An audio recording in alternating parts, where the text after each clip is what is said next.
राम राम भाई सभी को। आज है 75 हार्ड चैलेंज का चौथा दिन।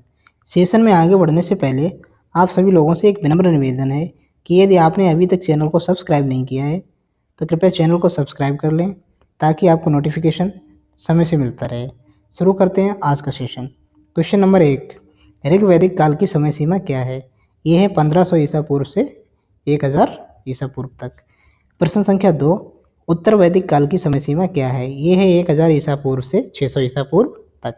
प्रश्न संख्या 3, लौह धातु का प्रयोग शुरू हुआ था? ये हुआ था उत्तर वैदिक काल से। प्रश्न संख्या 4, पुराणों की संख्या कितनी है? तो पुराणों की संख्या है 18। प्रश्न संख्या 5, सबसे प्राचीन पुराण कौन सा है? ये है मत्स्य पुराण। प्रश्न संख्या 6, पुराणों की रचना किस काल में हुई थी? ये हुई थी गुप्त काल में। प्रश्न संख्या 7, पुराणों के रचयिता कौन है? पुराणों के रचयिता है लोमहर्षि एवं उग्रश्रवा।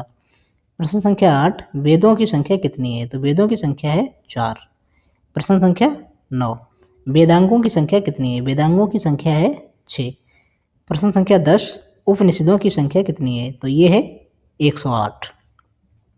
प्रश्न संख्या 11, पुराणों का अध्ययन करने वाला प्रथम मुस्लिम कौन था? तो प्रथम मुस्लिम था अल-बरूनी। प्रश्न संख्या 12, ब्राह्मण ग्रंथ किससे संबंधित है? तो ये संबंधित है कर्मकांड से। प्रश्न संख्या 13। प्रश्न संख्या 13 कहती है गद्य एवं पद्य में लिखा जाने वाला वेद कौन सा है? तो गद्य और पद्य में जो लिखा गया है वो वेद है यजुर्वेद। प्रश्न संख्या 14, शतपथ ब्राह्मण संबंधित है? ये संबंधित है यजुर्वेद से। प्रश्न संख्या 15, भारतीय संगीत का जनक कौन सा वेद है? ये है सामवेद। प्रश्न संख्या 16, तंत्र मंत्र किस वेद में संग्रहित है? ये है अथर्ववेद में।